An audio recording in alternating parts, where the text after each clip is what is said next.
Welcome to the Open Space and Ecology Committee meeting of December 17th, 2025.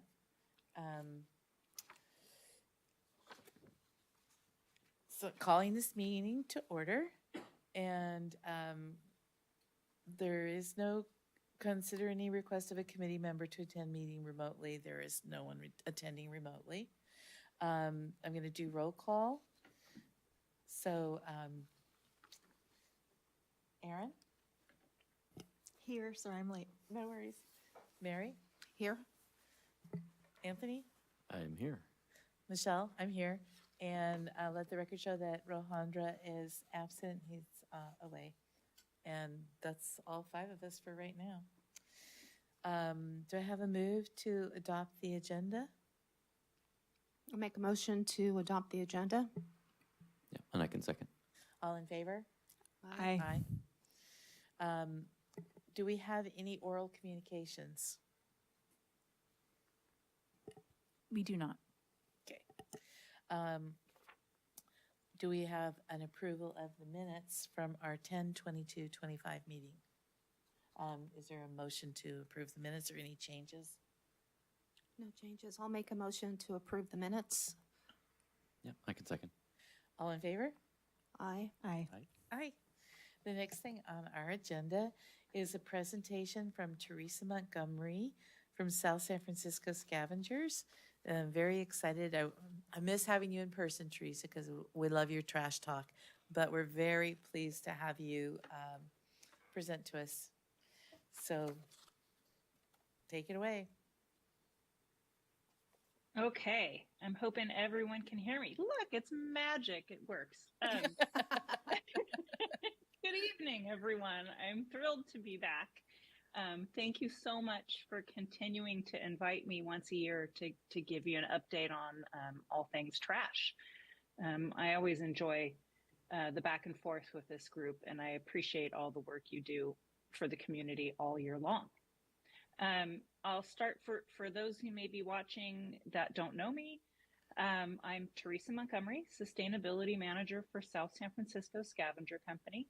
I've been part of the Scavenger family for 13 years now and have been working in the garbage and recycling field for almost 30 years. It's crazy to think about that, but yeah, almost 30 years. With me tonight also is Amanda Bortoli. She joined our team last May, I believe, late last spring, and she has been working hard to just kind of breathe new life into some of our outreach. For anyone who follows us on social media, you've probably noticed that everything's been kind of taken up a notch. We have a lot more fun graphics and just, kind of different wording, trying to catch new eyes and get more people on board with all things waste reduction and correct sorting. And anyway, so she's here, and I hope that, I know that some of you have already met her, and if you haven't, I hope that you will meet her over the next year. Is she in the South San Francisco office then? She is. Good. Okay.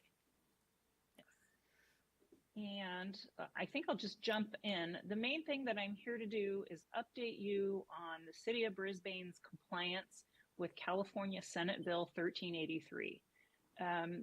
This Senate bill more or less drives everything that we do, what programs we offer, what we require residents and businesses and multifamily properties to do in terms of what kind of programs they should participate in.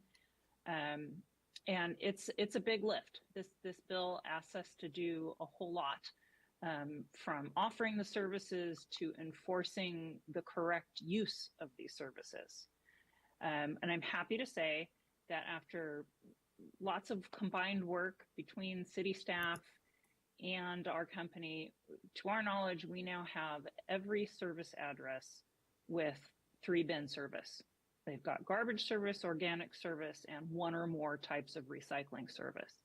There are a handful of businesses who applied for and received a waiver for one reason or another. Usually it's because they just don't create any organic waste. But for the most part, everyone has access to 3-bin service, or they have 3 bins on their property. Let's see. Can I ask a question, Teresa?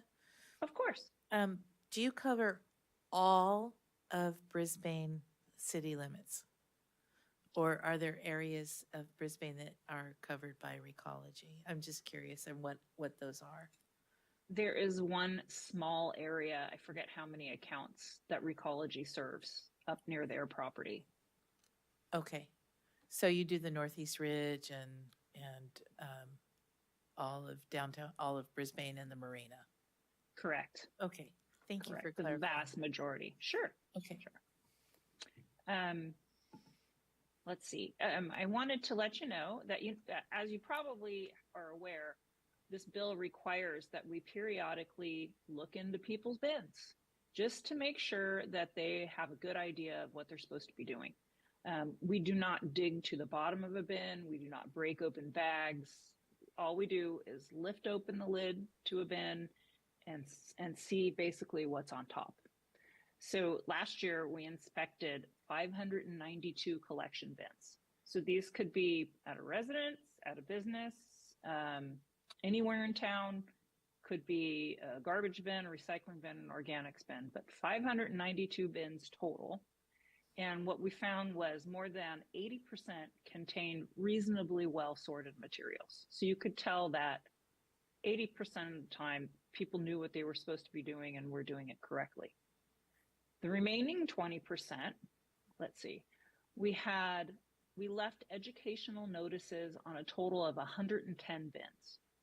90 of these were for minor mistakes, and 20 of them, which is less than 3%, had major mistakes, meaning like you looked into a recycling bin and it was full of garbage, or you opened up a organics bin and there was a huge block of styrofoam on the top, stuff like that. So in less than 3% of the cases, we had to leave a notice that said, this educational information, but also said, we can't pick this up until you correct it. But I am very happy with the low rate of those kinds of situations. Only 3% is pretty darn good. That means the vast majority of our community has a good grip on how to sort.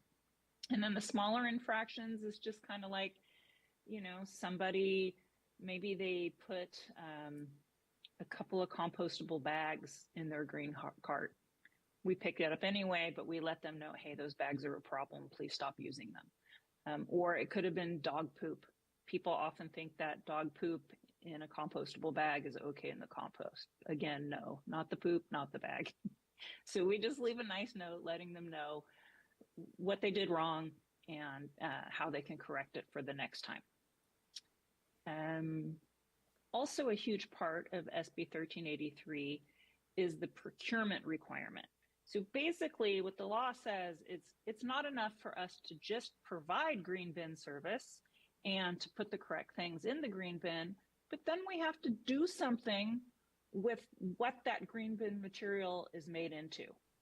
If we're sending all this stuff to composters, but we're not buying back the compost, then this is all for naught, right? So the city is on the hook to buy back finished compost and mulch and other products that are made from all of these organic materials that we were able to recycle.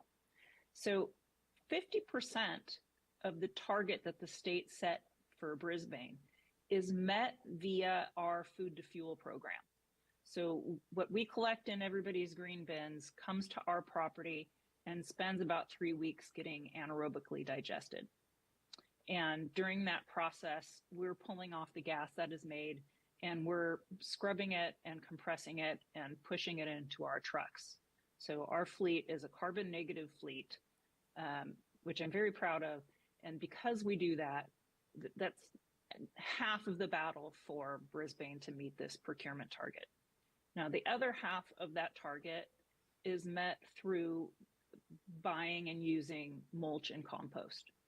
And to give you an idea, 2 years ago, so no, sorry, a year ago, 2024, we delivered 126 cubic yards of compost for community giveaways, which was fantastic.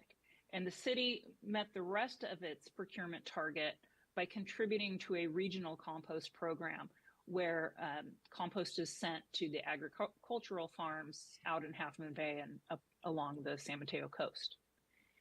This current year, 2025, I'm super excited. I just did the math a few minutes ago to say that we have brought 550 cubic yards. So that's up more than 400 cubic yards from the prior year. 550 cubic yards of compost and mulch to the city for use right here in Brisbane. So it's, the compost giveaways for residents, but it's also public works using mulch out at the marina and on roadways and other places in the city. So this, working with public works this year to do that has been just amazing. I'm so happy to see we work so hard, all of our residents and businesses, to sort this material correctly. I just think it's really cool that it's coming back and being used right here in our own city. It's not being sent off. So that's a huge thing that I'm really proud of. That's awesome. People love it too. And I'm hoping for the first time, we did a mulch. We've been doing more mulch than compost towards the end of the year to see if there's a preference for people to use that, which is slightly different. You look at mulch, it's just thicker, woodier material than compost. It's great for keeping down weeds and still keeping moisture in the soil and protecting roots. And, when this time of year when things aren't really growing so much, the mulch is great. It's great too. So I'm kind of hoping we go back and forth between mulch and compost, giving residents what they need in their landscaping. Let's see what was next in my notes. I have so many things to share.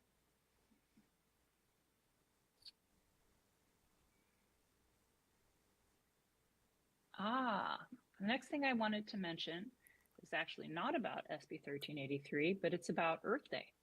So every year we try to do as much as we can in April. And it's really, it's a great time to reach out to people because the earth is a hot topic. Everybody's thinking about it. So people are more open to committing to changing behaviors and everything.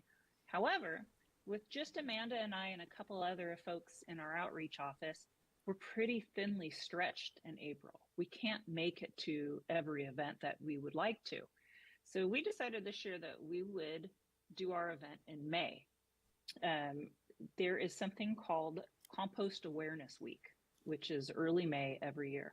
So instead of doing an event on or around April 20th, we're going to do our event on Sunday, May 3rd, and it's going to be all things green bin. We're going to give tours of our anaerobic digestion facility.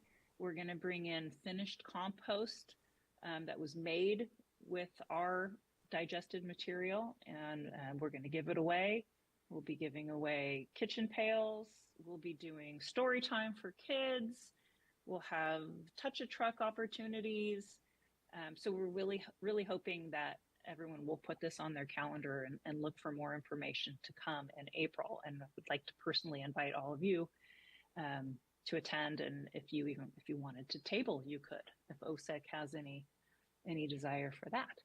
This is May 3rd, right? Mm-hmm. 2026.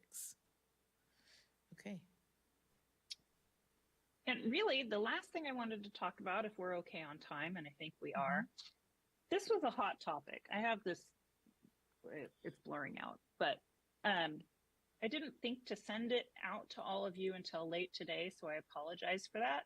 But it ran in the San Francisco Chronicle on Sunday, November 30th. And the title of this article is 9 Things in SF That Don't Belong in the Blue Bins. And the reason I wanted to share it with the group tonight is because we did receive a few calls from people saying, hey, I read this and I'm just wondering if the information in San Francisco applies here in Brisbane and in other parts of South San Francisco Scavenger's service area. So I have now read this article probably 4 or 5 times, trying to, really tweak out what the differences are between our service and the service up in San Francisco. And, I'm pleasantly surprised actually that we have way more in common than we did.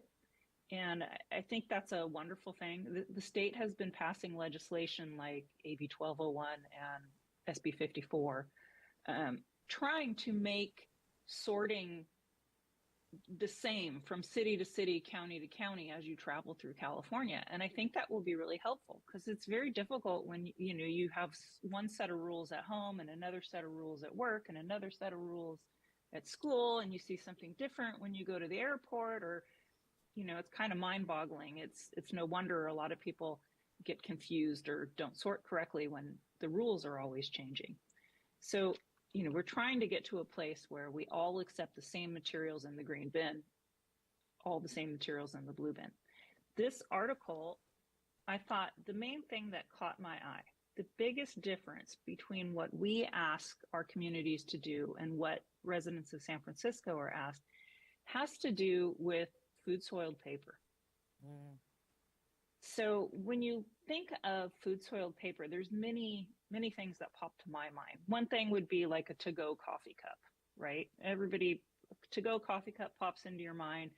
It's some color of paper, and it's always lined with something so that it won't leak, right? Some of them might be lined with a plastic, like a polyethylene. Some might be lined with some kind of plant-based PLA. Some might not be lined at all. But that's one form of food soiled paper. Also, we think about pizza boxes. Those are typically not lined with anything. You think about all the paper plates on the market, right? Different thicknesses, different colors. Some of them have like flowers printed along the rim. Some of them, when you look at them, they have a shiny coating. Some of them don't. What I'll say on paper is that in San Francisco, they say they'll take all of it. They'll even take milk cartons, which is another, I see that as another form of food soiled paper. And what the information in this Chronicle article says is that what happens is when you recycle those kinds of things with paper, which is where San Francisco says to put it, that the paper mills will screen out the plastic. Okay, I believe that that's true. I believe there are some paper mills that have the ability to screen out any little bits of plastic that might be in their bales. Composters, on the other hand, don't want any of that. They just can't tell the difference between a standard plastic and a compostable plastic, so they fish it all out and landfill it. But any way you look at it, a plastic that is either recycled or composted is going to end up in the landfill. If you put it in the green or the blue bin, that plastic component is going to end up in the landfill. So at Scavenger, we prefer that our green cart materials are totally clean, no chance of microplastics. So we ask that anything that looks like it's made all or partially from plastic does not go in the green bin, no matter how it's labeled. If the label on a box of bio bag says fully compostable in 30 days, 90 days, whatever it says, if it says it's compostable or biodegradable, it doesn't matter. It cannot go in the green bin. What else do I want to say about this? And then, as far as recycling, some of these things, like a milk carton, I'll go back to that. Those are allowed in the recycling in San Francisco, but if you were to put one of those milk cartons in your recycling bin for us, a couple of different things. One, our equipment is not set up to recover that. And two, if we ended up with those kinds of milk cartons and other plastic lined materials in our paper bales, the value of the paper bale would tank. All of a sudden, we'd be closer to having to pay recyclers to take the material from us instead of paying us for the material. And we would know that when they process each load of paper, a huge percent of what was in that load would end up landfilled. But that's something that we're not comfortable with. Plus, it wasn't that long ago when all of the paper markets, especially those overseas in China, stopped buying paper loads from the United States, from California, because they had too much contamination in them. And when that happened, we were extremely lucky because we had this great reputation of having very clean paper bales. So we have always been able to find a market for the paper that we collect because we keep it so clean. So I bring this to your attention because there's different ways of doing it. I think different philosophies. But in the long term, I believe that it's better to keep contaminants, things that cannot be composted or recycled, out of those green and blue bins and in the garbage. So I just wonder if anybody has questions about that. Or I do. This has long been an issue that I've thought about because when I worked in Walnut Creek, we implemented this and their rules were different there too. And what I would love from South San Francisco Scavengers is an article very clearly outlining what is different from us versus what you do versus what San Francisco does in particular. So, and don't tell us everything you can put in or everything you can't put in. Really specify the differences, because people ask that all the time, or like, well, San Francisco, you can do that. I'm like, no, but you can't do it here, you know? And so a really clear-cut article about that, or little snippets that we can put in, you know, maybe every week in the blast, or maybe, you know, that we can help, we can really help educate people about the differences, not the similarities. Okay. I think we could do it in an upcoming luminary. Write myself a note. Yes. And the luminary, though, remember, isn't read necessarily by everyone. So we would like to take that and break it up and parse it out to people so they really understand the difference. And I think it was, even the last time I went for a tour, it was enlightening to see what South San Francisco Scavengers does and how you do it differently than everybody else. You know, and I think it's important. The other thing I wanted to personally bring up was last week I had an occasion to be up at the Northeast Ridge, and I don't know where I was going. There was a pathway directly through where they keep all their bins at one of the, you know, where the condos are, and I was absolutely appalled what I saw. Have you guys been checking the bins up there, educating that? Because it's kind of a group, you know, they all share these bins, and it was a mess. It was truly a mess. You know, where we go is somewhat random, but if our drivers report a hotspot, then we're likely to end up in that area doing the lid flipping. We also have staff that are going out looking for overloads, because we really do not want to contribute to litter. Yeah, it was also overloaded. So, yeah. So and I'm telling you a hot spot. Okay, well, we can look into that too. We can put that on our target list. I'm making a note. Yeah.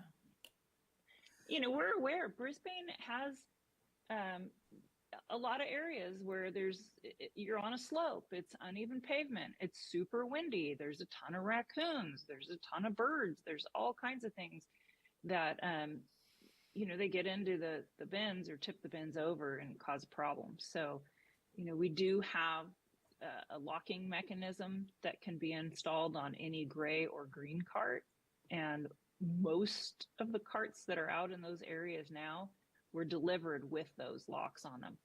And when I say lock, it's not a lock in a traditional sense. It's kind of it's a rubber strap that gets fed through a little latch. So there's no key. And the beauty of how these work is when we tip the cart, these automatically unlatch. So our driver doesn't have to get out at every stop where one of these is on a cart. He just automatically, you know, empties it, And then unfortunately, when he puts it back down, it doesn't relock. So, we rely on the resident or, the user to pull it in a timely manner and relock it when they start putting stuff back in. And you But- have those for the green and the The gray, the green and the gray. green and gray. Okay. And Anybody, they're no charge. Yeah. Just got to ask us. sorry to dominate the questions, but anybody else have a question for Teresa? I have a question and a confession. I will start taking my Phil's BPI certified compostable coffee cups to San Francisco and recycling them there and stop putting them in the green bin. Sorry. The second one is when you started the discussion about paper, food soiled paper, you mentioned lined and unlined, but you didn't say anything about pizza boxes and paper plates and whatnot. Do you want to clarify that? Yeah, my whole career, or at least the last 15 years, we've really said, all pizza boxes belong in the organics cart. But at this point, I kind of want to edit that.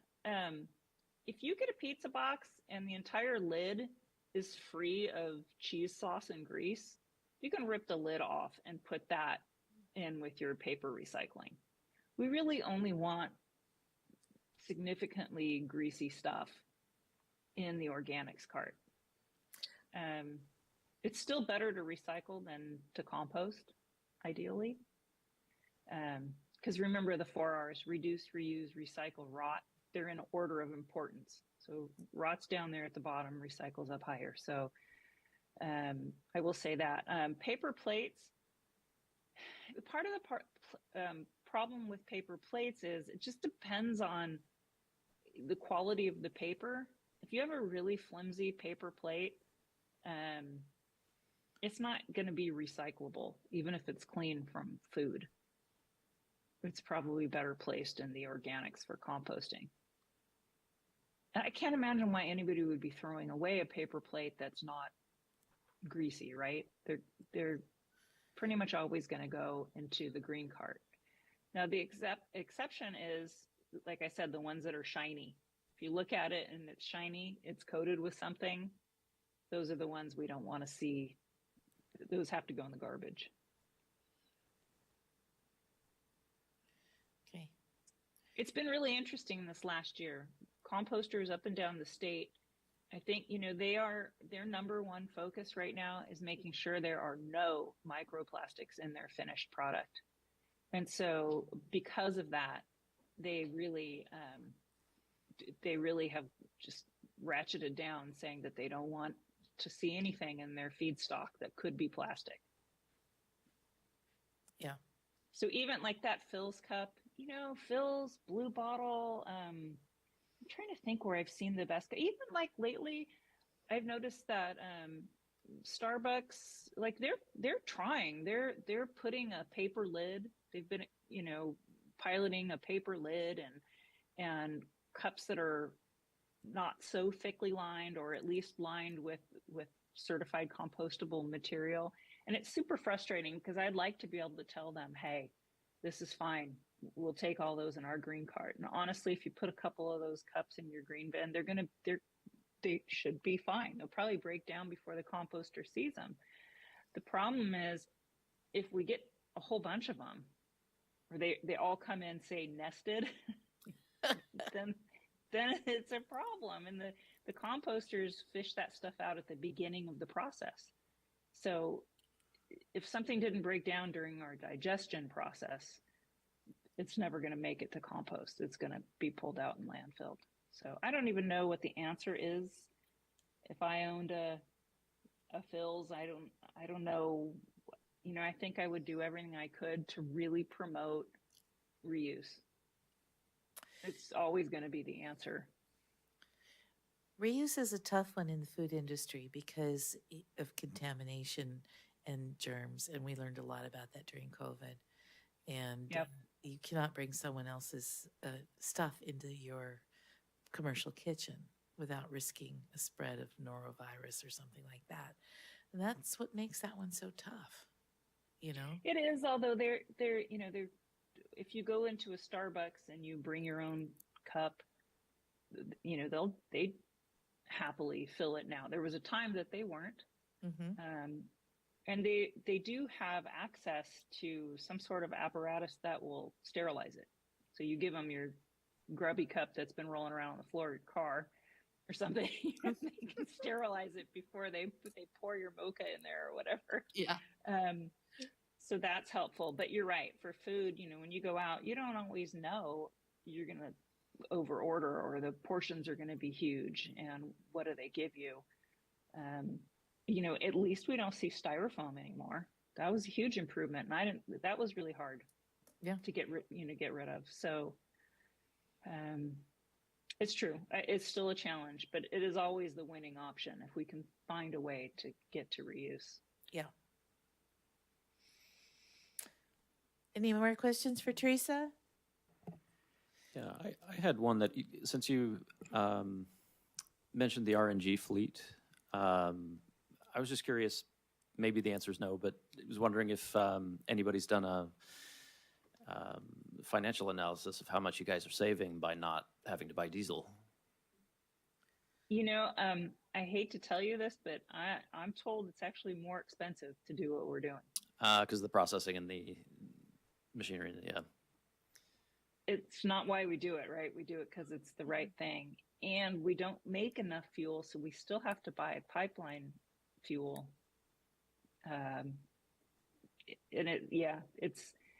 It's expensive to digest, and it's not quite enough to actually service all of your needs.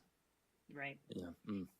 I think we need more than double the capacity to do that. And I couldn't tell you how often we get called. Somebody else wants to buy the gas we're making, and I wish we had excess.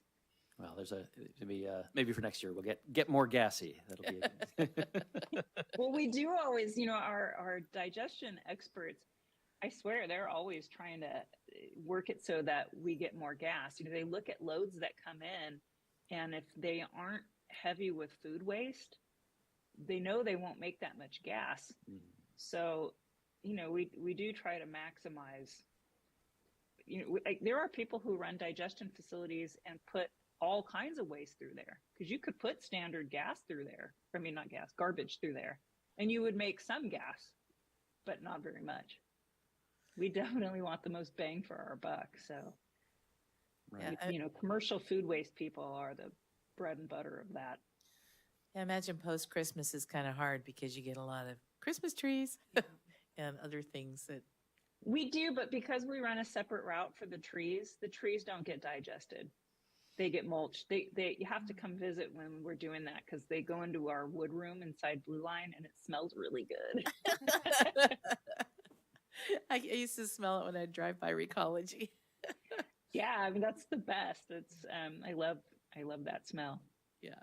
I have a question for you. Do you have any stats on how many Brisbane residents have reduced their garbage cans down to smaller ones? Because I know we have a giant one, and as we do better recycling, I'm sure in a couple months we'll be able to reduce down to a smaller one.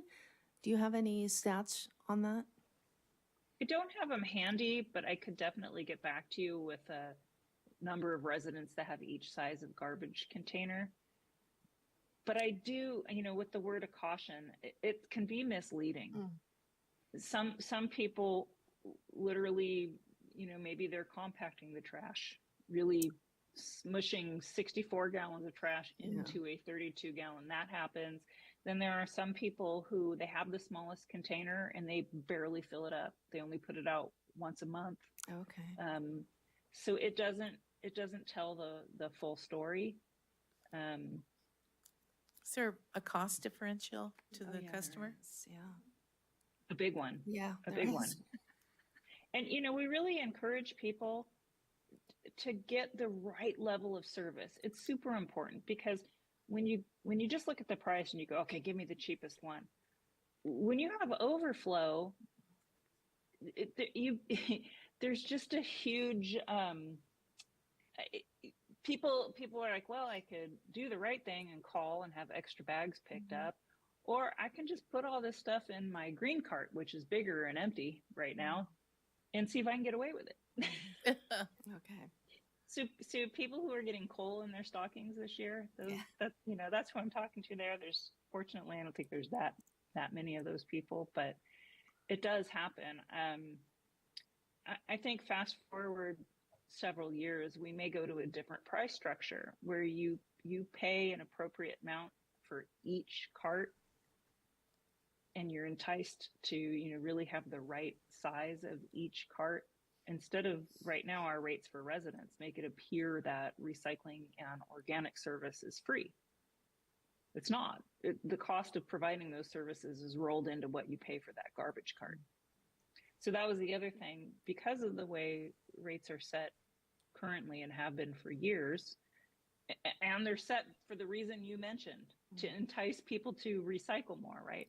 But because of this, the rate for a 20-gallon isn't as low as you would hope, because the cost for us to service is still about the same. Yes, we get a little less landfill material, so we have less that we have to pay for landfill disposal, but the cost is the same almost for the cart itself, for the driver and the truck, for the fuel, for all of those things.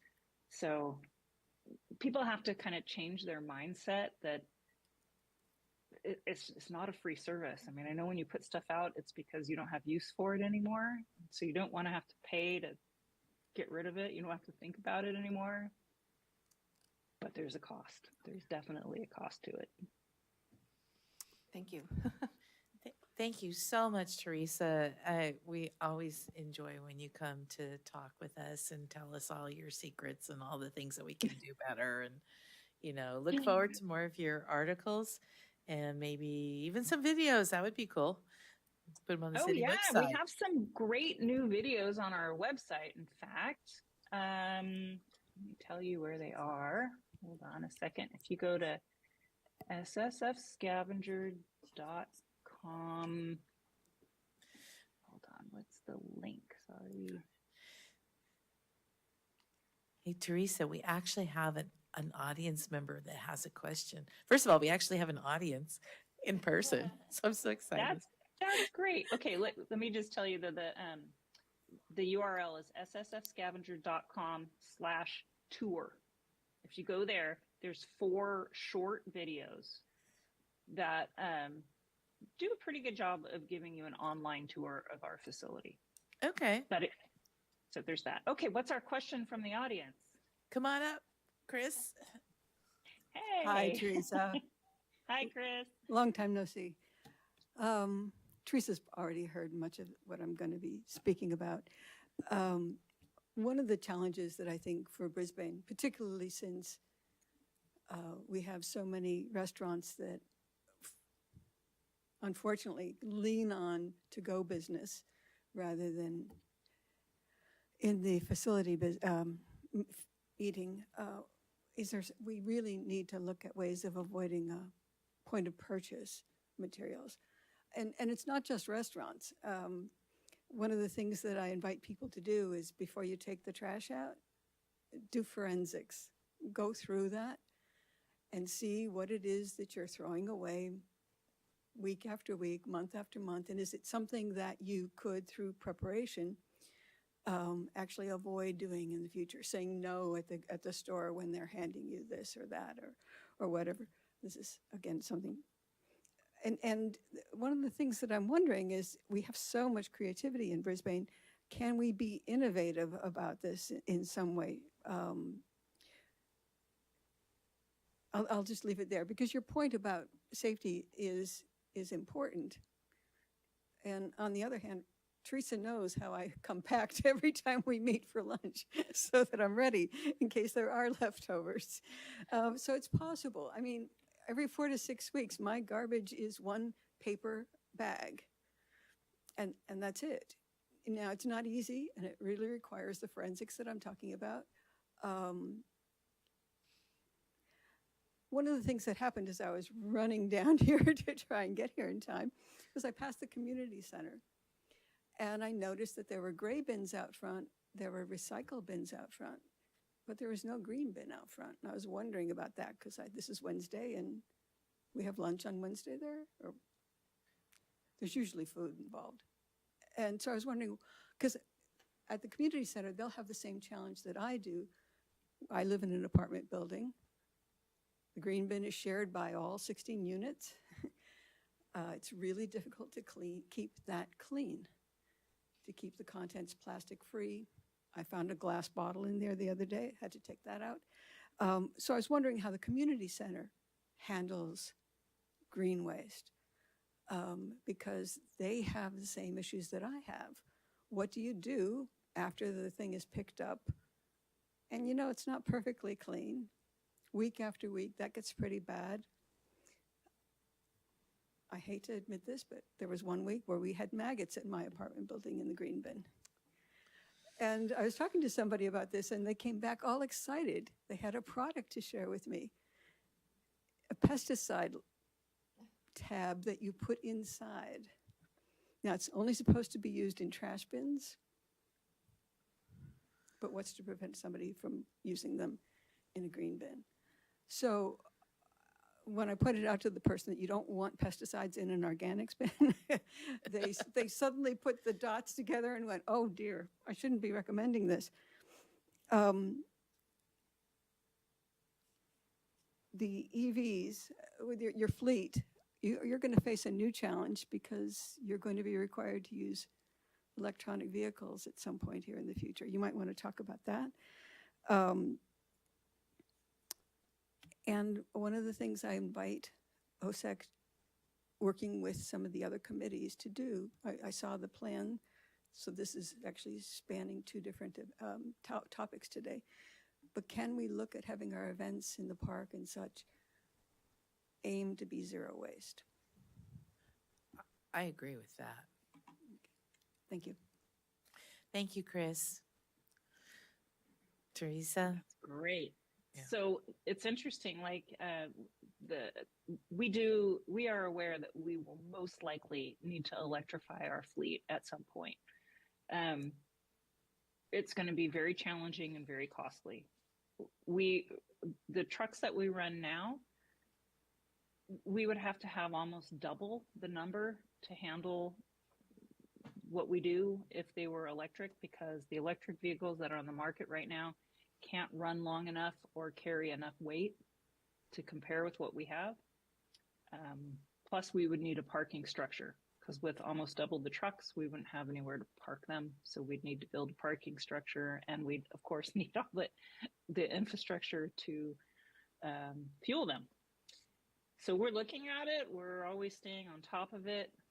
But given that we're already a carbon negative fleet, we feel like we have some time. We did explore the possibility of a hydrogen fleet.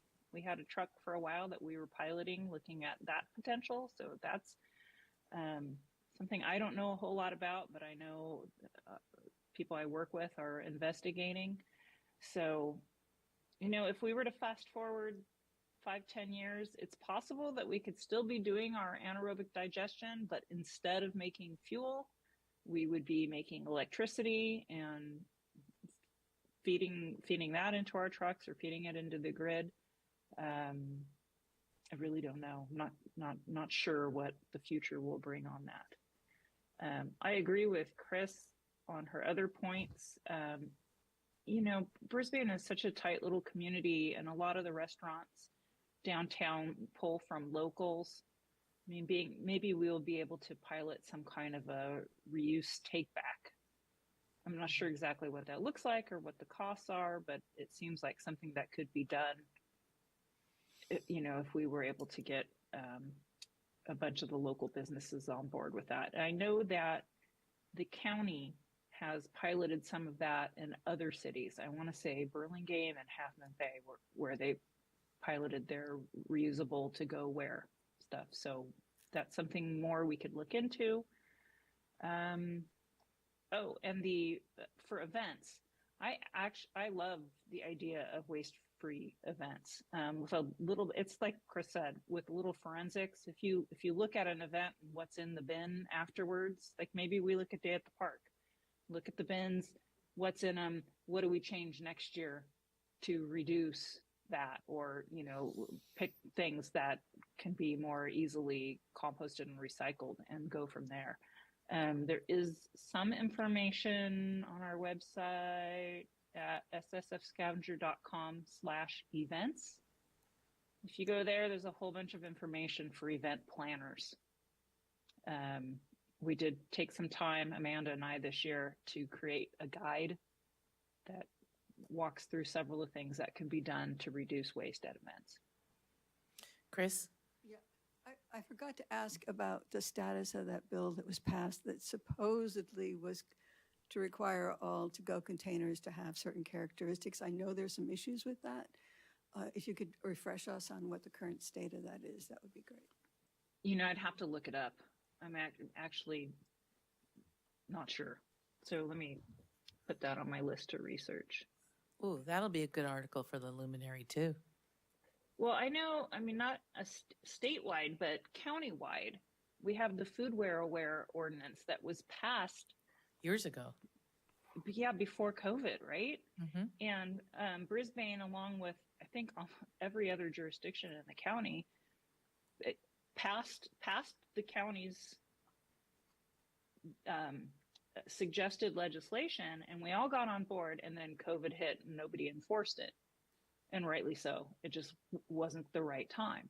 And then now when we're back at a point where, okay, we could enforce it, now we're in this weird spot where we're waiting for the dust to settle on that other bill I talked about, SB 54 and AB 1201, that should dictate to us what we must take in a green bin and what we must take in the blue bins. And until the dust settles on that, it's kind of like, I don't want to tell our Pete's, Phil's, Starbucks, all these places that they have to spend a bunch of money on changing their cold cups to a paper compostable one when my composters won't take it, right? Like, and that's what the legislation says. That's what the foodware aware ordinance says right now. It's on the books. It's live and active. It says you've got to go to paper. Can't use plastic.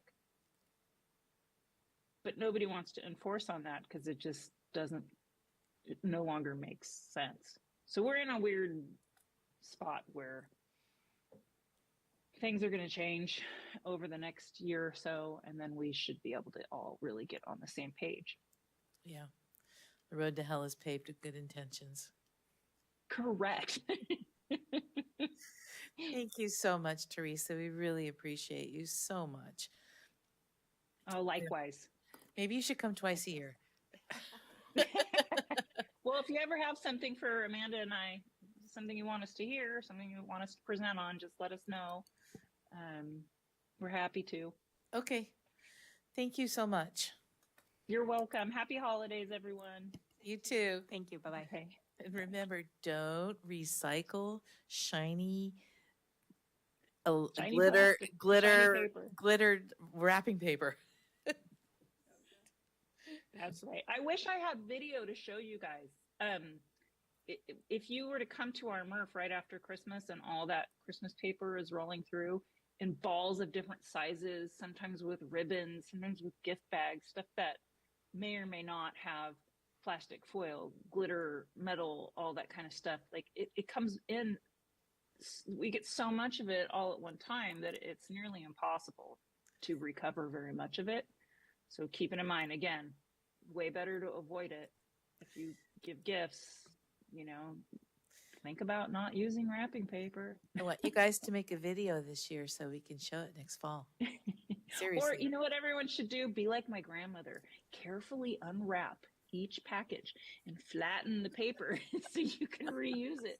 Or put it in your recycling container all flat and nice, not balled up.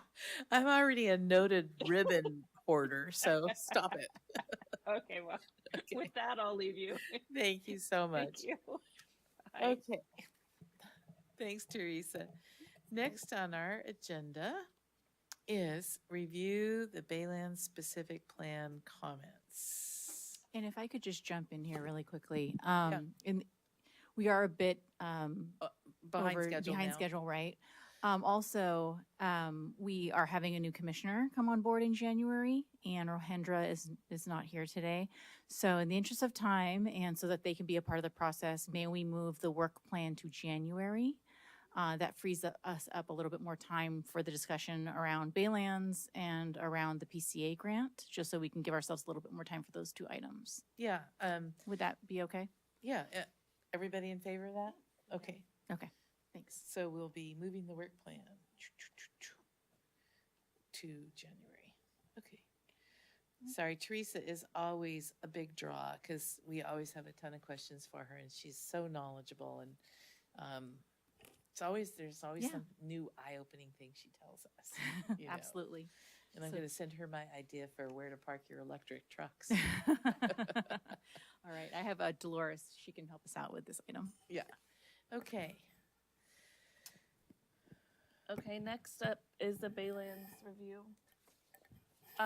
We only received new comments from Rohendra from the last review, and that will be in chapter 6. So it's going to be pretty short review here for you all. I don't know if you've had a chance to look at it yet, but it's just the yellow highlighted part in chapter 6. Before we do that, I just want to apologize. Part of mine was to do chapter 5 on conservation, and I marked up the chapter and then didn't write it up. So I promise that I will do that and submit it as personal comments before the end of the year, before the deadline. I felt really bad when I saw that this morning. I went, oh my God, totally spaced that out. And that was the one that Julie was doing as well, and she did not submit comments either. So thank you for pointing that out, Erin. Oh no, I'm glad you did. I mean, look, here's my marked up copy, and I ran out of time on the first round, and so then somehow or another the back burner went out. Okay, And just a reminder, the individual comments are due by the end of the year, December 31st, to Julia in planning, and Molly sent you all an email with her email address that you can send them to. okay. What page are chapter 6 circulation? Okay.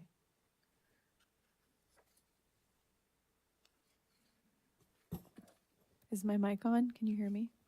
It's on page 11 or 18, depending on how it's paginated on your end. Yeah. Okay, did anybody get a chance to read through the comments? I'll just go ahead and read it really quick. These are Rohendra's comments on circulation. Baylands streets and circulation paths are proposed as optimized to enable mixed mobility of vehicles, bikes, scooters, pedestrian traffic in divided lanes for safety. This plan uses the transportation demand management philosophy plan that proposes the public will choose alternate mobility if parking spaces are severely reduced and or limited to short-term paid stalls. This reduced Baylands development burden for provided parking. This reduced the Baylands development burden for providing parking lots and parking structures. Failure to provide adequate no-cost long-term parking in the Baylands poses the situation where residents, transient occupants, and staff at commercial facilities will find the closest parking at Brisbane Midtown streets. This will be a convenient, no-cost long-term parking solution, and the Baylands optimized pathways an ideal means to use mobility devices to travel back and forth to the Baylands. The plan needs to address parking build-out with each phase of the project up to the listed 2,200 units of housing to 6.5 million square feet of various commercial uses and 500,000 square feet of hotels. The chapter addresses street parking in general terms and lists total planned parking spaces by district. Those were his general comments. And I think that's important to note. And I know that we're working really hard to go towards non-personal vehicular travel. But I do think I think his comments are very valid. You push water and it's going to go somewhere else. You push, and it will create problems elsewhere until we're fully adapted to not having personal vehicles. And that's going to be a while. Anyone else want to comment on that comment? totally agree.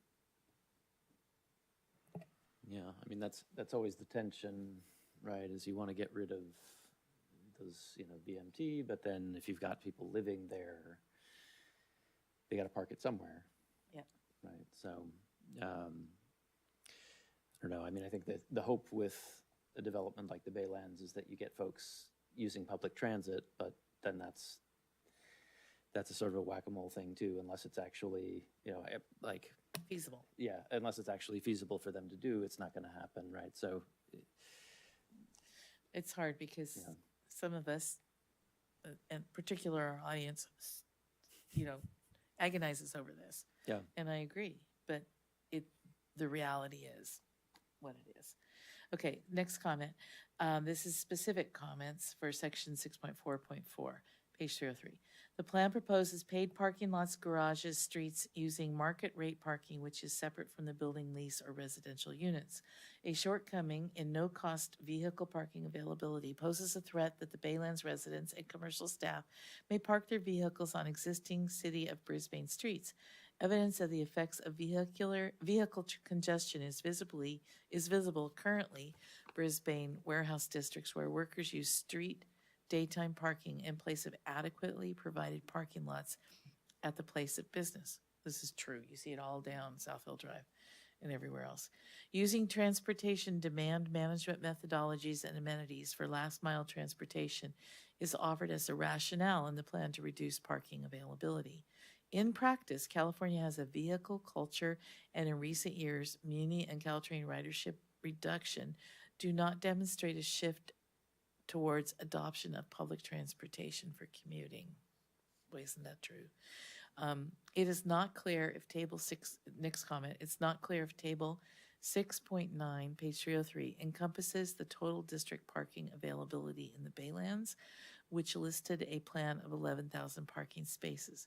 This section should reference all of the other plan sections where specific parking details are addressed in detail. Any commentary on those remarks? Okay. I think, is that the only new section that we haven't discussed? Okay. So I think we should accept Rohanda's, and I think they're all really valid, good comments there. As tough as that is, we need to be realistic about what's going to happen there. And the plan, if we take the more conservative approach and for current conditions, if things change by the time it's actually built out, they can change this. But we need to look at what's going to be on the ground if they actually build within the next 5 years. Not likely, but we still need to plan for that. Okay, does that complete that section of the, now we're ahead of schedule. I love your schedules. Yeah. So next would be the PCA grant, letter of Oh. intent. I love the PCA grant.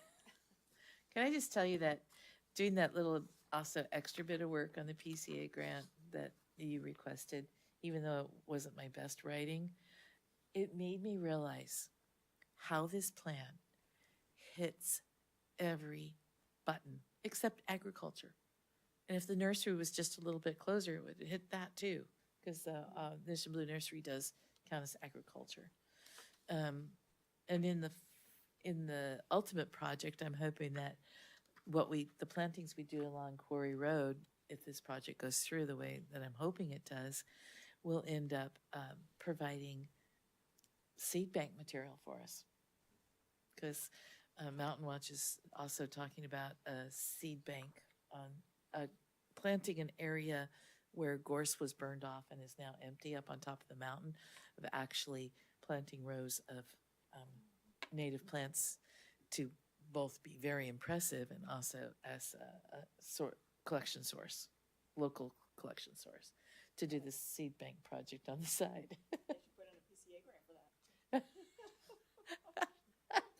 They should. But it's just now starting to be discussed between the county and Mountain Watch, so we'll see. Okay, so now we're going to PCA grant. No, that's the work plan. Where's the PCA grant part? Did you, oh, here we go. No? Is that in the packet? Why am I not finding it? Oh, it's at the end. Never mind. So one of the things that was interesting, Aaron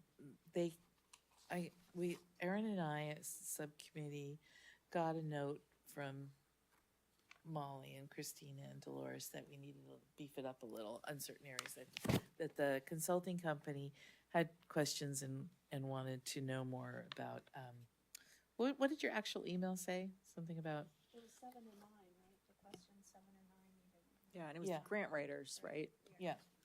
Correct. So our grant writer, CPPG, reached out for assistance with specifically sustainability or ecological perspectives for question 7 and 9 on our letter of intent for the application. And Michelle and Aaron and Mary all responded with their comments, which was wonderful.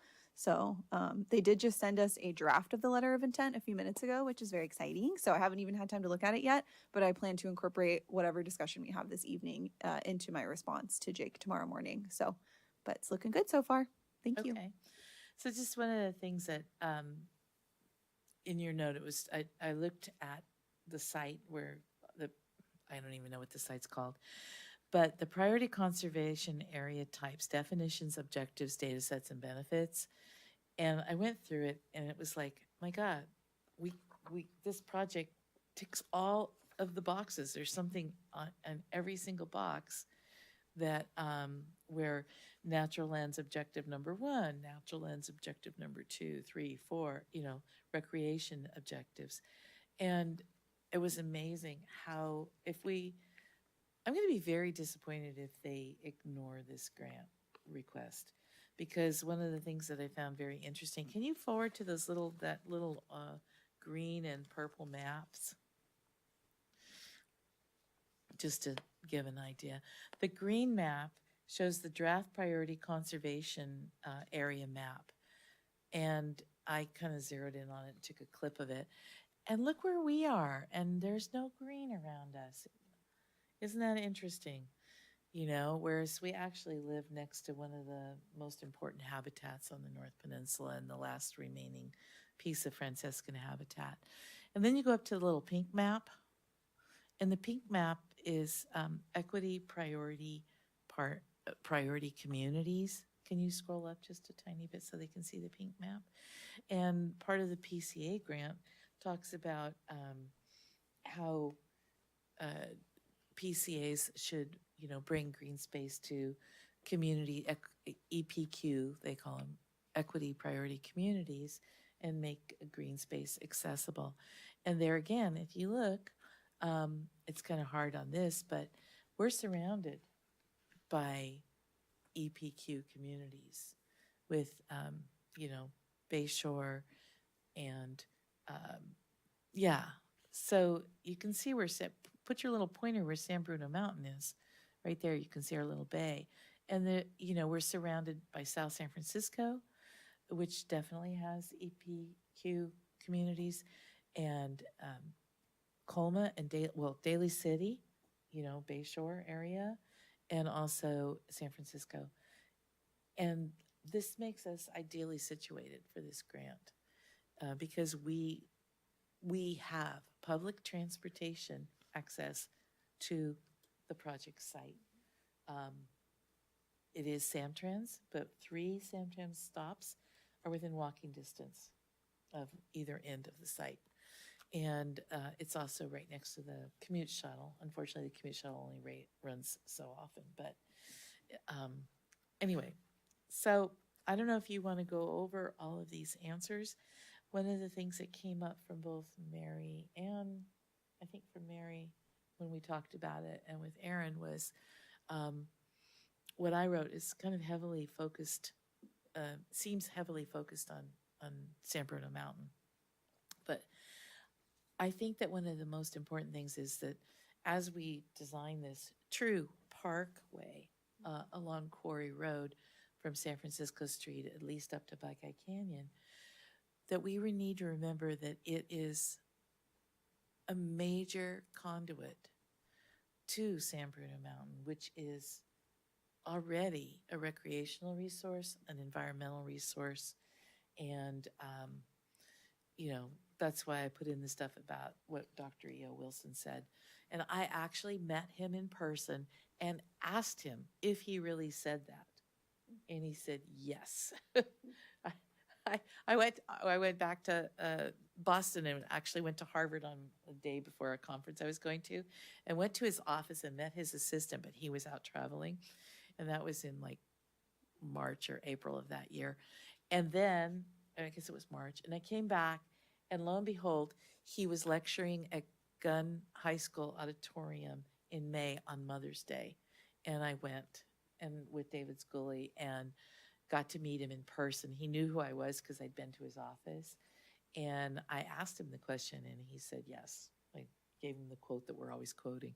But what he wrote down below about San Bruno Mountain was absolutely, I found that on the internet. So if it's on the internet, it must be true, right? Kidding. So that's why it leans heavily towards making sure that people who aren't here realize that this is a powerful conduit, and it has so many things that connect it to the mountain. It is part of the mountain. And I don't know, I'm really excited about this project. Mary's been harping on this project for a long time. The Quarry Road needs some TLC. I mean, Tony Varios has done a lot of work on that. It looks pretty good, but when you walk it, you could see that it's starting, the asphalt's broken. We have a lot of ivy. It just needs an overhaul. So I made the comment about the San Bruno Mountain being talked about a little too much in the grant. The grant is for Quarry Road. If we are lucky enough to get it, I think that just is a cause to promote future grant requests for San Bruno Mountain, and just stress the importance of that Quarry Road being a conduit to the mountain, and that the mountain needs some TLC as well. So, but because the PCA grant we're directing our focus on Quarry Road, it should be Quarry Road. Does it make sense? Sorry. Does it make sense to describe kind of what it is like right now, and then what we envision it? I liked when Michelle said, develop a parkway. Yeah. And if you can say it's a, cracked asphalt, uneven pavement, Falling off the side of the road. low visual, low visual, whatever. We have a lot of filled with caution tape up. ivy. Yeah. Caution tape. Yeah. Like if we could explain the before and the after, maybe that. Yeah. Yeah, just to jump in. Some of that verbiage is in this letter of intent that is due on Friday. Okay. That being said, this is not the final application. That will come in March. So this letter of intent does talk about existing conditions and deteriorating infrastructure, unmanaged stormwater runoff, invasive vegetation. So all of that verbiage is in the letter of intent. Perfect. Yeah. Good. So when do they decide? When do they provide grant winners?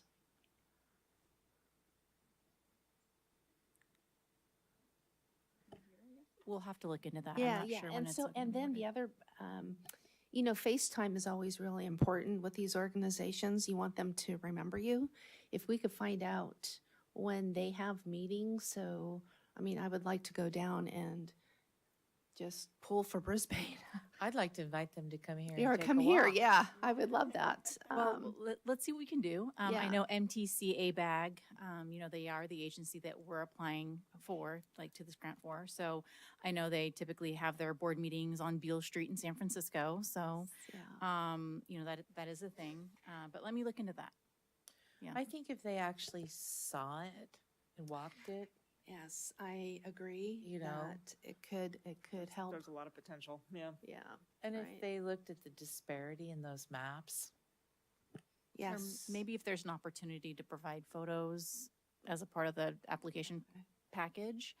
I think in my experience, typically they don't come out and do site visits unless you are awarded the grant, and then they come out and kind of look at the conditions. So I think to kind of, supplement that, we could potentially do some sort of like, add some photographs to the package. I can video, jump. can we add video to the package? Maybe. I have some key dates from their website. Letter of intent is due this Friday. February 2nd, 2026 is the notice to applicants. March 20th, 2026, full applications are due. And notice to applicants is May 2026 if we're awarded. Okay. And then project start would be July. And remind me again, how much can we get?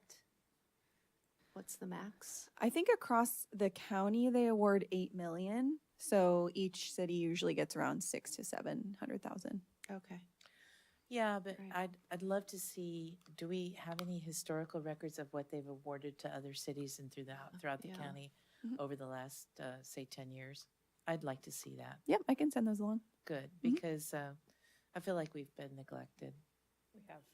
and Uh, that's very typical. Last year, when we did not get our of intent, or last time, I suggested that Adrian and Jason sit down and have a debrief with them. So hopefully that helps a little bit. Did they do that? Yeah, and the grant writer, Jake. Yeah. The person they met with was named Ben. I was like, I feel like it was somebody named Ben, but that's the guy on the PCA side. So, okay. And do we have that debrief? I wasn't able to attend. Adrian and Jason went. Can we get some information from that debrief so that we, It was related to the property purchase, so I'm not sure that it applies to this one, right? I mean, it was, yeah. okay. I remember my only ad was to ask if he thought a seed bank would fly, and he was like, "Can't hurt to try." So, right. Okay. Okay. Well, I mean, I can check back in with Adrian, but I think Aaron's correct in that it was specific to that project. But it is FaceTime, so that's helpful. Okay. Are there any other grants we could apply for? We meet with our grant writer every month. Oh, and you do? go Okay. through a list of opportunities. So we welcome any ideas you might have on potential projects and/or opportunities that you might see in your day-to-day lives. If you see a grant opportunity that you think may be good for a certain project that for the city, definitely send it our way, and we can have our grant writers take a look at it. Okay. Yeah. Thank you. Chris? Earlier, you mentioned that it ticked all the boxes except for agriculture. If I recall correctly, the boundary of this project includes the community garden. Oh, There's your agriculture box. that's true. Yeah, it does. It does. Yes, city does have right of way at the community garden, so we could include some verbiage around the community garden. Would you please make a note of that? Yep, Yeah. thank you. Thanks, Chris. I forgot about the community garden, even though I go there once in a while. I just think that this is a very worthwhile project, and even if we do get this grant, I think we'll still be working to get other grants to support this over time. Yes. I can, yeah. I can see where that would be really beneficial, and And seasonally, I see a lot of blackberry picking up and down that route. Does that count? Maybe not. That's agriculture. Well, I've made blackberry syrup from those blackberries, Yeah, right. you know, When they're on the vine, Yeah. But I don't want to tell you Super those, they're the Russian blackberries that are invasive. You're right. Yeah. I met someone, she makes wine. Yeah. She had buckets of those blackberries. Oh, man, Yeah. I'd take a bottle of that. Yeah, me too. Heartbreak. Yeah. Once we get the grant award, maybe we can pop open some of the blackberry wine to celebrate. Yeah. I wanted to bring up, we're part of the letter of intent draft that we got today included possible costs, right? And a line item there is for removing invasive species and replanting native species, which we are hoping to really tap into our volunteer community to get some of this work done. We obviously know we have a really dedicated community and people who really want to come out to do this work. So we're really relying on a little bit of help from everyone to get their hands dirty and do some replanting. We're happy to do that, but we can't do trees. No trees. What, we can't? The volunteers shouldn't be doing tree removal. That's kind of a Oh, professional tree kind of thing. removal. Right. Oh, yeah, I was thinking tree planting, No, sorry. no, tree removal. Thank you. Good point. Although we have. Just keep that in the budget. Pretty Thank big you. trees. They would have been bigger. Anything else in the letter? Did you want to read the letter to us? Too long? Okay, It's a pretty lengthy, okay, yeah, it's like a pre-application essentially is what it is. okay. Yeah. But you're going to send it to us, right? Yes, we can send you all a draft this evening, and we'll incorporate the comments that were made tonight. Excellent. Yeah. Okay, any more comments? Any more? thoughts on it? I read the comments, but I think it's really important to stress how much Quarry Road is used by communities surrounding Brisbane Oh, yeah. and how it was a great respite for during COVID. I mean, I think that, I don't know. Can we beef that up some? No. Yeah, we could definitely include that. I will say that we're taking these comments and they're going to be like bullet points that we're going to provide to the grant writers who will then finesse them and make Yeah. them sound, competitive. Yeah. And then we can send it back to you all. But given the time frame, the fact that it's due on Friday, we're not going to be able to wait for your approval. So we're just But going to move that's forward with the fine. comments. Okay. But those are things that are good to incorporate in the final draft of the Okay. full application. Okay, just so if you look at the LOI and you say, oh, there are these bullet points, this doesn't look great, it's because we're still working on the language with the grant writer. Okay. Right. Yeah. Alrighty. Okay. Thank you.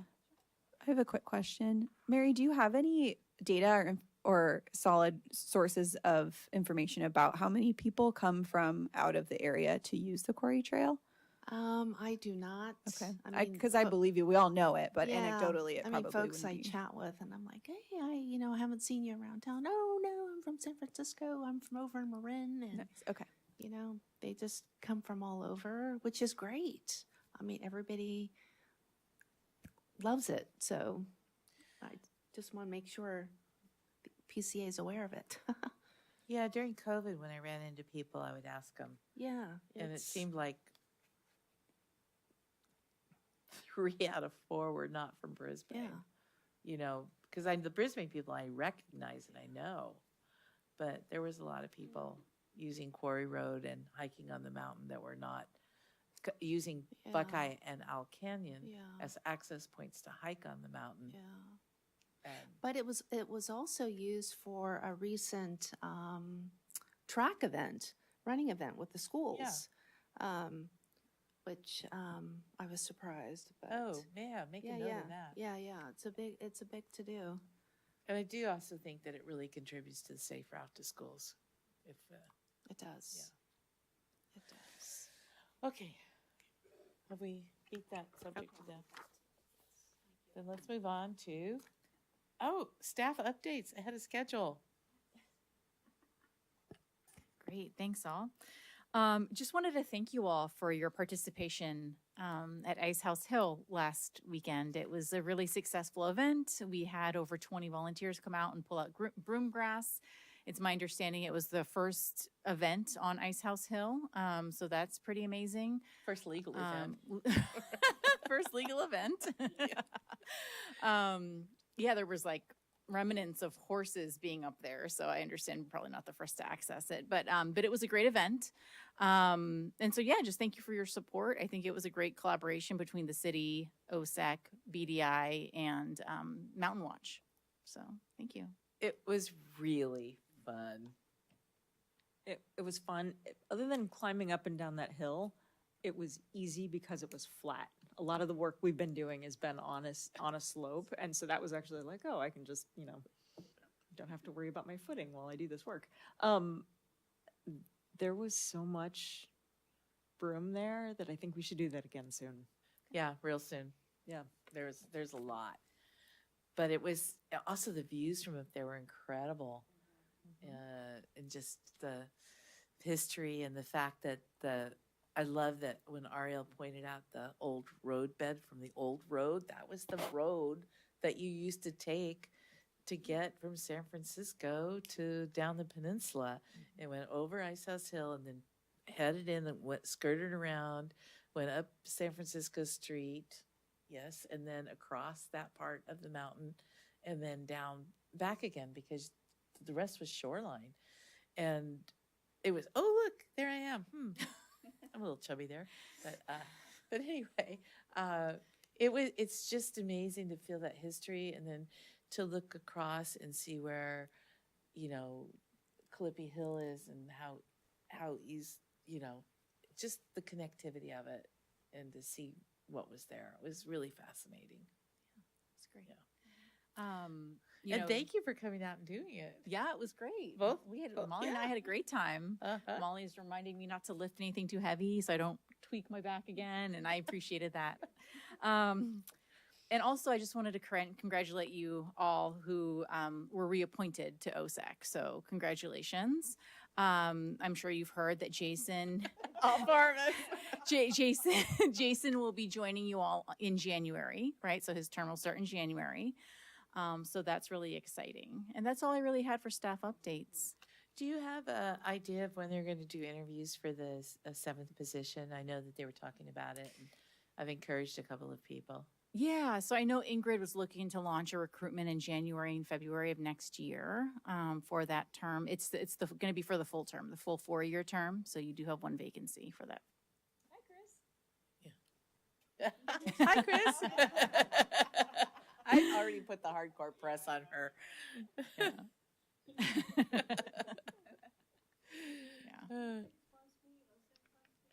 It's just popular. Isn't it nice to be wanted, Chris? Are you done? Okay. Yep, that's it. I don't have an update, but I do have a question. For January meetings, is there a protocol for new folks coming in or something that OSEC does in particular that we can help prepare for January? Nope. This actually, you guys, my first, when I got on OSEC, my first term, there was a VTC with just Adrian and Karen and I. Here's the bylaws. Here's the Brown Act. All of that. Welcome to a city committee, but there was no OSEC hazing of any other sort. Oh, but I think we'll do some hazing this time since it's Jason who's Jason's on a second tour of duty here. Yeah. So I'm really glad that he's going to be back with us, and although we'll have to have shorter meetings because he's but yeah, so I don't think but when we have a new member, it's a little different. It'll take a little while to get their feet wet.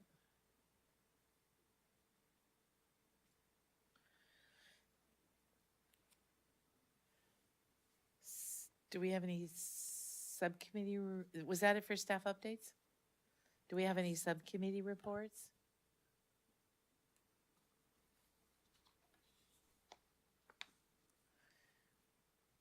Oh, back to the Baylands for a second. Did you guys see this email that we got after the listening thing?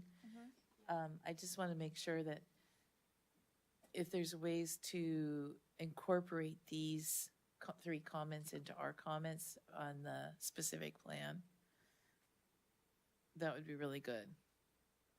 Achieve high regionally native plant cover sourced locally where possible and develop a long-term vegetation management plan. Reduce light pollution and install bird-safe treatments on reflective materials. and enhance connectivity between surrounding habitat areas by creating habitat corridors that provide a range of resources to support wildlife movement. And this was as a result of the listening session that BDI hosted with the San Francisco Estuary Institute that several of us attended, actually. Yeah.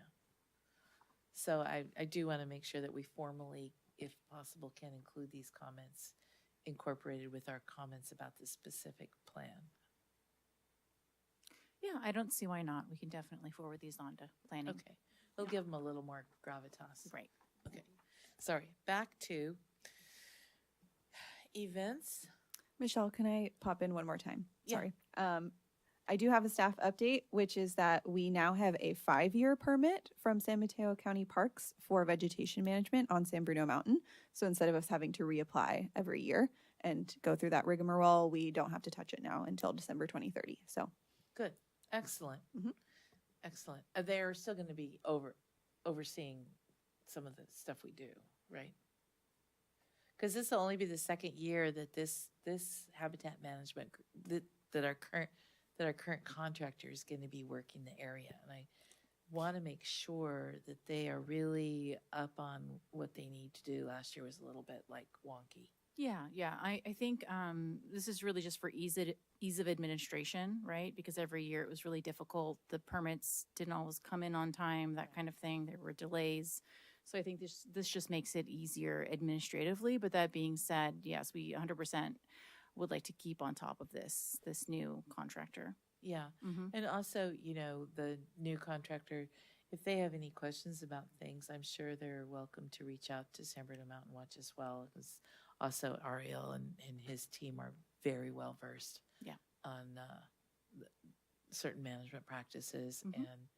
And it would be not a bad idea if they're going to be our long-term contractor, that they got more involved with things like the natural resource management group. Okay. Yeah, we can definitely make that suggestion. Yeah, because it might also be an opportunity for them to increase their business. Yep. Okay. Events. So I've highlighted here the 2 positions that Julie filled on subcommittees, education and outreach being one, and the Crocker Trail frog habitat being the other. If anybody would like to join in on any of those, I think for now the Crocker Trail frog habitat might be put on hold until that issue gets resolved. But the education and outreach. Well, right now we have 2 people on every, at least 2 people on every committee. So at this point, I would table filling those slots at least until January, and then also, till Jason comes on board. Okay. And we might do some reshuffling, but also if we can actually get a 7th committee member in January, that would be really, really good. And then readjust. Events, well, we had a very successful event we just talked about, but we need to, I guess that would be calendar items, what we're going to do in January, February for habitat restoration. Education and outreach, I saw the current, you want to do that, Mary? Oh, well, I think we're supposed to get together about library displays. Yes, please. I would love to schedule something with you too, Okay. the 2 of you. So I'm guessing we'll do the display in February. Sure. After the holidays and the new year. I'm not sure if you are taking some time off or anything like that. So it's up to you. We can do it in January or February. If we do it in January, we need to meet ASAP after the new year. Well, we should meet, right, Mhm. in early January, and then we'll figure out if we have time to pull it together for January, or it'll just roll into February. That's Sounds my good. How's the recommendation. second week of January? Yep. We'll get something on the books for you, Anthony, as well. Does that work for you? Sorry, you said second week? Yes. Yeah, that'll work. Okay, I'll try to get something on the books for the second week of January. Thank you. Thank you. Okay, and then climate action plan. Yeah, we haven't met in a little bit. We need to have another meeting, I think. Sure. Yeah, there's actually,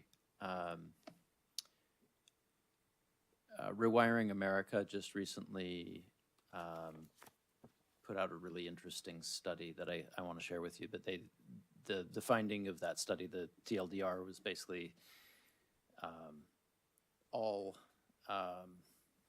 needed load for data centers could be met with home electrification. And so their thesis was basically just like, data centers, you have money, you should pay for the home electrification, right? So that was an angle that I hadn't been thinking of, and was sort of like, that connects a lot of dots. Interestingly, we should discuss. Sure. Great. Yeah, I can definitely find us some time, January, February timeframe, if that works for you. Yep. Yeah, that'd be great. I also hope that you decide to really, I don't know which subcommittee it comes under, but probably climate action, your idea of having a climate resiliency fund. I think Yeah. that's brilliant, and we really need to get on that before more development happens. Yeah. Well, and I think that ties into that, right? Because if we have somebody wanting to develop a local data center, we have to have somewhere for that to go, right? And if there's no financial vehicle, no place to put it, that will go back to the right place, places in the community. I think Yeah. Yeah. When you look how much we've collected for public art, we ought to be able to collect for climate resiliency projects. Yeah. Okay, open space plan update. Whoa, you guys, we need to do this. We When do. January? Yep. Okay. I'm going to suggest that we meet after Jason is on board. Okay. Because I feel like he should be on that committee, and I would happily give my seat up for Jason. Okay. Okay.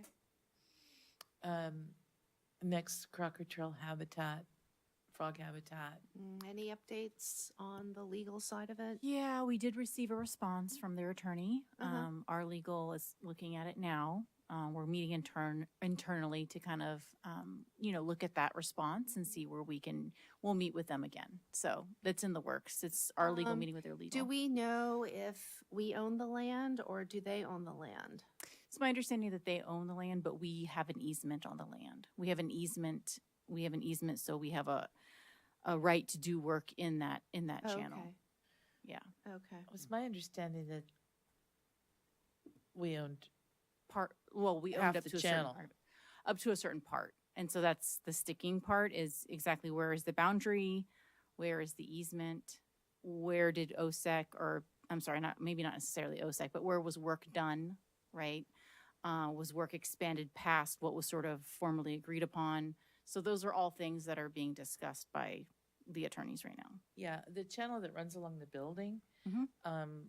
that came up several years ago, and they concreted out to where their property line is and made that wider. Where and all it did was provide a platform for people doing graffiti. That's why they put the fence up. But yeah, that where they built out that cement ledge, that's their property line where that ends, and the channel itself, I believe, is ours. Okay. Yeah, I definitely know that there are maps that are being constructed and looking at all of that. And I know that, there are questions about where the easements are. So all of that is getting flushed out. Okay. Yeah. So what's the ETA on when we can get back to? I know that their attorneys just responded late last week. Our Okay. attorneys are looking at the letter Okay. this week. So, Okay. yeah. Alrighty. Yeah. Thank Okay. you. Yeah. Tree issues. Oh my. Before Well- we go off of that one, did we have a meeting after we talked to the Public Art Committee about signage? No, we did not. Oh, No, yeah. Sorry, didn't we- mention that. Yeah. We went to a Public Art Committee and talked to them about potential signage and kind of enlivening the Crocker Trail Frog Habitat area. Obviously not in the short term because there's issues that need to get worked out, but they seemed agreeable, but then it wasn't part of their agenda, so it was just kind of like, okay, great, thanks for coming by. So, there's more interactions I think to have there, They but seem they were interested. Yeah. I mean, yeah. yeah, I think they got what we were asking Yeah, for. and- yeah. So as soon as we get the legalities and logistics worked out, then let's get on their agenda. Yeah. Okay, and then we should have a tree issues meeting soon, and we do need we lost a member off that committee when we lost Barbara, so. Yeah. Yeah. So we do have the inventory of all the trees, city trees. Correct. Okay. Mhm.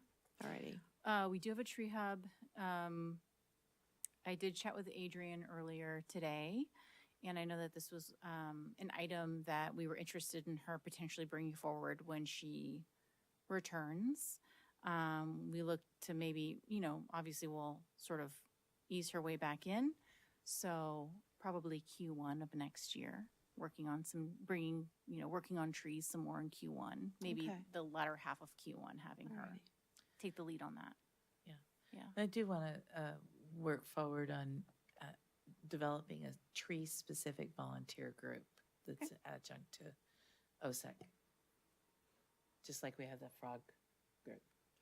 Are we allowed to ask for what the tree budget is for 2026 and what that work plan looks like, so we know where the gaps are and how we can fill it?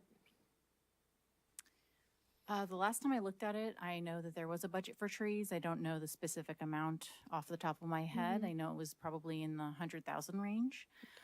It's my understanding that was specifically for work to be done on the priority trees that needed to be taken care of. So an RFP was needed to be issued. That's definitely something that we need to work on, and we'll work with the subcommittee when we meet. Okay, so we can talk about We can that. talk about the Okay. RFP and what Okay, that should good. look like. Okay, Yeah. that's important. Also, just to note, Keegan, our lead for buildings and grounds, he's a certified arborist now. He received his certification, so he can definitely assist with trees. Okay, perfect. Maybe he'd like to attend our subcommittee meeting when we I have can it. check and see. That'd be good. Okay. It's very nice.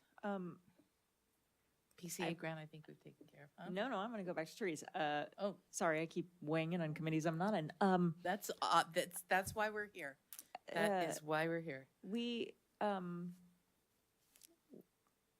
focus on trees and trees that need help, but I really feel like we can help the citizens of Brisbane by giving them the list of trees that they should be planting as replacements. Yes. And if we want people to put more trees in to, counteract the trees that are coming out, I feel like that is something OSEC could do for the community. And Christina, South City had that plan, right, where residents could get trees from the city, free trees? Can we? That would be great if we could do the same thing. Full disclosure, I was a resident who received a free tree. Thank you. Um, Yeah. Yeah, as a resident, you do have to sign something saying that you will water and plant and care for this tree. Yes. So, yeah. I think people would be happy to get some free trees. Yeah. That was in partnership with Rise South City, which is a nonprofit based in South San Francisco, but definitely could chat with them and other nonprofits to see if they might be interested Okay. in something like that. Great. Yeah. Thank you.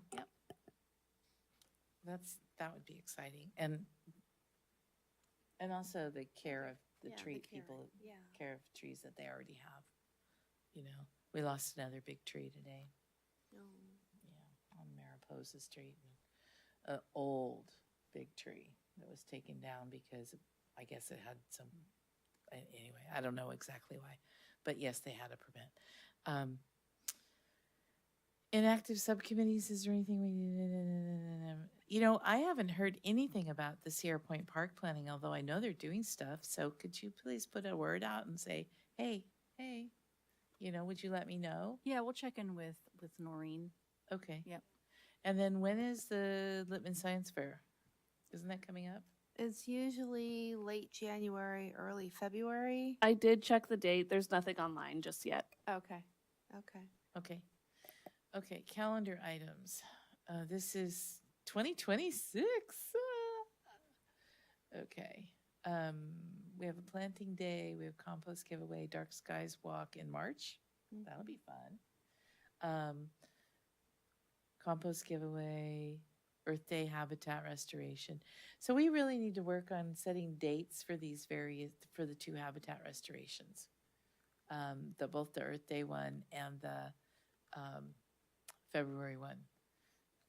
Yes. Once Teresa mentioned that she wanted to kind of give April a break since they're so busy during Earth Month, and they're having their event in May.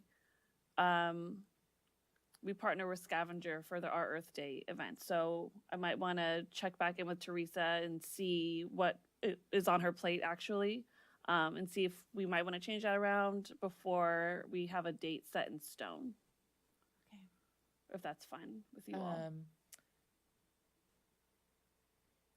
I'm just looking at the calendar for April. I hate it when it does this. Okay. To see, let's see, 2026. I guess Earth Day so it'd be the weekend of like April 18th or April 25th. Yeah, I think we did the 19th Yes. last year. Yeah, because the Earth Day is actually on. The 22nd, yeah. Huh? It's on the 22nd. Yeah. So we could look at those days and see if we could get an event. Okay, I'll check in with Teresa and see what And- she thinks about that. Check in with Ariel. And Ariel. Yeah. Okay. And then for the winter habitat restoration, last year was in February as well, the planting day with Ariel and Teresa. So I can check in with them for a date if you have anything in mind about what dates you want to do. If not, I can just reach out to them and see when they're available. Okay. Okay. And then just everybody note, put it on your calendars now. Day in the Park will be October 3rd. And coastal cleanup will be September 19th. I already looked that up. So let's get those actual dates on the calendar so that we don't lose those. Okay.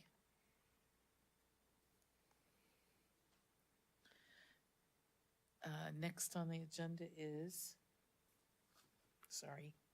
Chair and Committee member matters. Do we have any Chair and Committee member matters?